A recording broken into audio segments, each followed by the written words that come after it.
सत साहेब जी, मेरे सभी भाइयों बहनों बेटा बेटी माता पिता को भक्तमती की सत साहेब जी। तो आज हम सुनेंगे संत रामपाल जी महाराज की अमृतवाणी में अमृत सत्संग। जब भी हमारे पास टाइम हो हमने गुरु परमात्मा जी के सत्संग जरूर सुनने हैं, चाहे हमने सत्संग को पहले कितनी बार भी सुन लिया हो। जब भी हमारे पास टाइम हो हमने गुरु परमात्मा जी के सत्संग सुनते रहना। तो सुनते हैं सभी भाई बहन बेटा बेटी माता पिता मिलजुल करके सत्संग संत रामपाल जी महाराज की सत साहेब जी।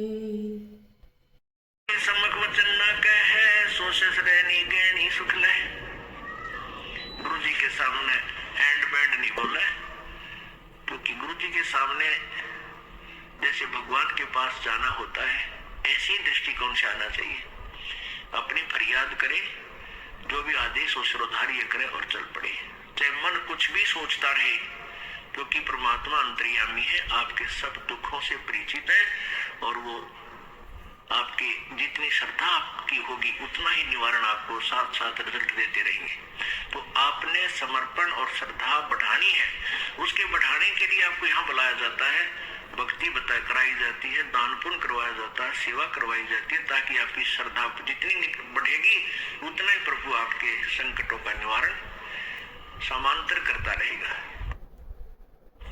अब जैसे आप यहाँ आए और आते ही आपको ठीक कर दिया, आप नाव बोल गए भी यहाँ, क्योंकि हमने देखे झाड़े लुआनी है, झाड़े लुआए लाया, हो गया आराम हो गया, बस ये क्या वहां जाना नहीं बोल कर फिर। तो यहाँ आते भी आपको सुख दिया जा सकता है, लेकिन ये परमात्मा चाहते हैं कि ये बच्चा आते कुछ तो राहत अवश्य देगा, ताकि आपका विश्वास बने। और आप पर आज कलयुग में आगे हुए इतने पाप है गिनती नहीं, एक सुख थोड़ा बहुत मालिक अपनी तरफ से अवश्य देता आपको। फिर 100 संकट और है अभी तो आपके ऊपर बैलेंस, वो भी निवारण करवाने हैं। तो फिर आपको बुलाया जाता है कि आप महीने में एक बार अवश्य आइए। आपको बुलाने का क्या तात्पर्य है कि यहाँ आने से आपको बहुत पुण्य मिलता है, आपको बहुत भक्ति लाभ होता है। आप बच्चे हो, आपको मालूम नहीं, ये दास डॉक्टर है जो भी आपको कैसे कैसे आपके अंदर शक्ति प्रवेश करवानी है, प्रभु की पुण्य कैसे प्रवेश करवाने, फिर ये ज्ञान आपके हृदय में पहुंचाना है। और जिस दिन आपकी श्रद्धा पूरी हो जाएगी, आप सपने में भी दुखी नहीं होगे, ये सत्कर मान लेना।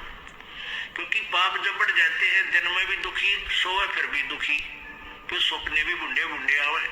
और जब आप भक्ति करोगे, ढंग से लग जाओगे, वैसे भी सुखी, और स्वप्न में भी परमात्मा की भक्ति है, आरती करते होगे, कभी मंत्र कर रहे होगे, कभी मेरे गुरुदेव भगवान ये गा रहे होगे, स्वप्न में भी सुखी, यानी भक्ति स्वप्न में भी हो रही होगी।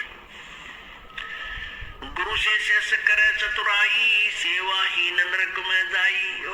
जो गुरु जी के सामने चतुरता करता है, छल कपट करता है, उसकी जो सेवा है यानी वो पूजा समाप्त हो जाती है, धन भक्ति का, और कहते वो नरक में जाई, नरक में डाल दिया जाता है। शिष होए सर्वस नहीं वारे, ये कपट मुख प्रीत उचारे। शेष हो गए और समर्पण नहीं किया तो क्या काय का भगत वो, और ये कपट मुख प्रीत उचारे। अंदर तो दोष है, ऊपर तो मीठा बोला है, ये भगवान को पसंद नहीं। सो जीव कैसे लोक सिधाई, बिन गुरु मिले मोहि ना पाई। गुरु से कपट करे चतुराई, सो हंसा भव भर में आई। गुरु से कपट शेष जो राखे, यमराज जाके मुगदर चाखे। गुरु जो जन गुरु की निंदा करही, शुक्र समान गर्भ में पढ़ी। गुरु की निंदा सुने जो काना, ताको निश्चय नरक निदाना। अपने मुख निंदा जो करही, परिवार सहित नरक में पढ़ी।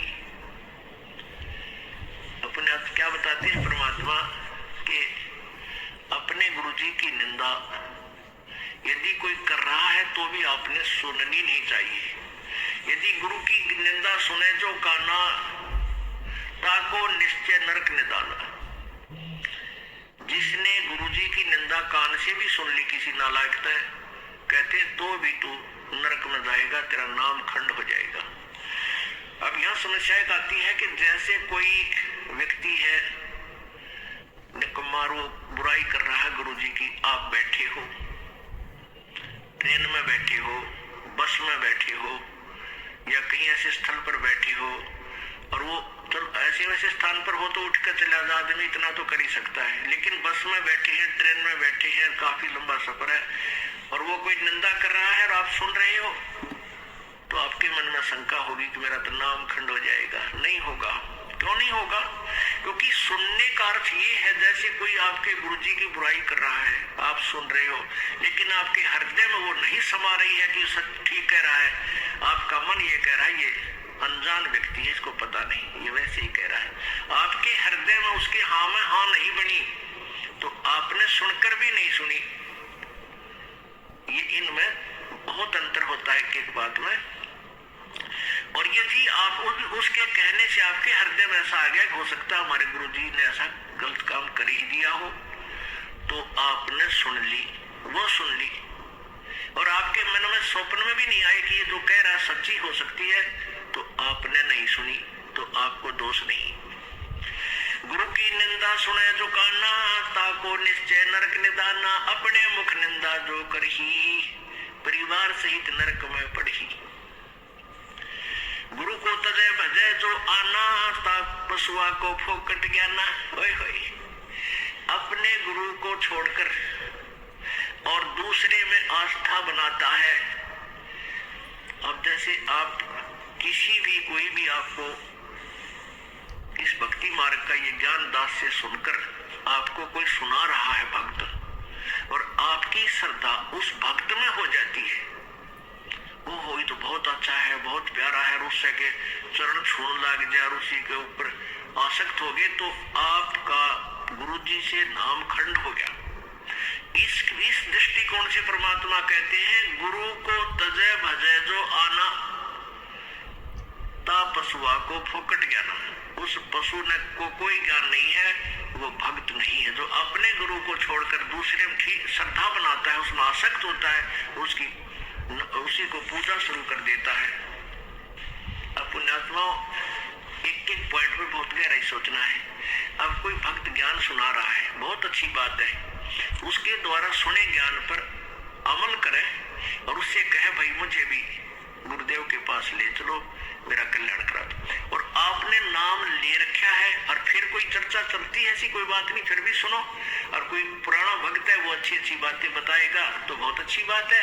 गदगद हो जाओ कि मेरे गुरुजी ने कितना अच्छा ज्ञान दिया हुआ इस बच्चे को, भाई को, बहन को, और ये सब गुरुजी का ही दिया हुआ ज्ञान है, इसका नहीं है। तो उसमें आपको एज ए भाई यानी गुरु भाई गुरु बहन, तो आपकी श्रद्धा हो सकती है, लेकिन अन्य दृष्टिकोण से, क्योंकि हम फिर उस पर इतना आसक्त हो जाते हैं, उसको फिर प्रणाम करने लग जाते हैं, बड़ा अच्छा भगत से। तो ऐसे ये बीमारी हमारे भगत समाज में पड़ी रही और इसका लाभ ये काल उठा गया। जैसे कमाल था, कमाल वो मुर्दा जिंदा किया था प्रभु ने। एक दरिया में बहता हुआ मुर्दा सौ जा रहा था, 12-13 वर्ष के बालक का, और एक शेख तकी था सिकंदर लोधी, दिल्ली के बादशाह का धार्मिक पीर। वो कबीर जी से ईर्षा करता था और कबीर परमेश्वर जी की कृपा से सिकंदर लोधी दिल्ली के सम्राट का असाध्य रोग दूर हो गया था, जो शेख तकी से भी नहीं हुआ था, किसी से भी नहीं हुआ था। जिस कारण से सिकंदर लोधी की आस्था कबीर जी में घनी हो गई थी। और वो जो पहले वाला जो वो परमानेंट उसका गुरु था धार्मिक मजहब की तरफ से, वो शेख तकी था। तो शेख तकी ने जब देखा कि कबीर जी में, मेरे सम्राट की, मेरे शिष्य की कबीर जी में ज्यादा श्रद्धा होगी है, तो ईर्षा करने लग गया कबीर जी से। उसको नीचा दिखाने की चेष्टा में उसने कहा कि राजा या तो तू बाज आ जा, और नहीं तो मैं, तो काफिर को गुरु बना लिया तूने, एक हिंदू को गुरु बना लिया, मैं तेरी पूरे मुसलमान समाज में तेरे बारे में बताऊंगा और सबको तेरे विरोधी कर दूंगा। अब राजा चिंतित हो गया कहीं तेरे राज को खतरा ना हो जाए। तो परमात्मा के सामने उसने अपनी प्रार्थना रखी, कबीर जी ने कहा भी ठीक है। तो शेख तकी जी ने क्या शर्त रख दी कि मैं जब इसको मानूंगा ये भगवान है, अल्लाह का नबी है, कोई मुर्दे को जीवित कर दे। तो परमात्मा ने जो अपने भगत की टेंशन दूर करनी थी सिकंदर लोधी की, तुरंत कर दी।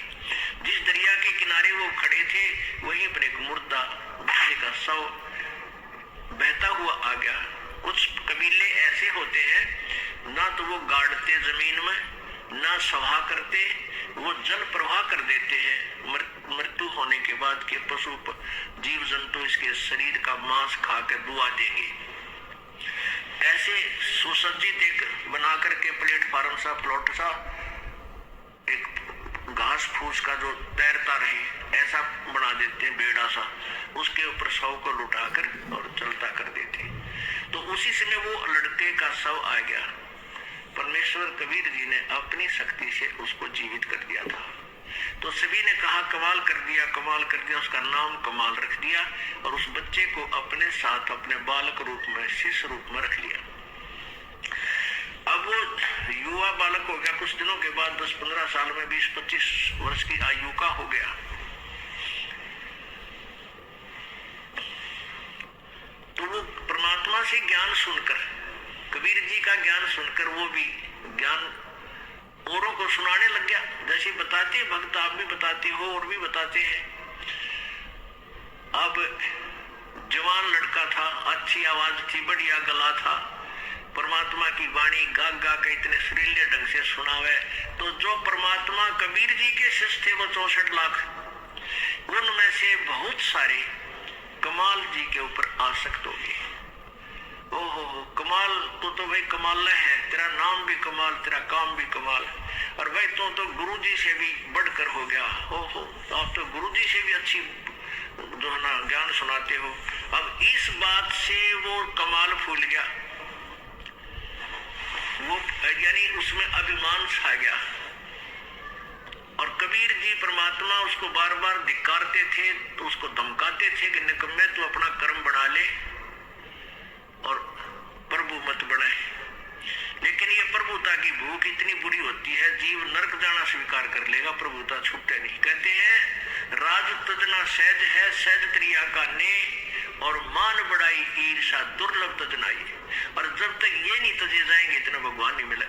तो हम निकले भगवान के लिए, हमें पता है मनुष्य जीवन मिला भगवान प्राप्ति के लिए, और फिर उसमें कोई वस्तु बाधा उसमें फेंक दे तुरंत तोड़ के,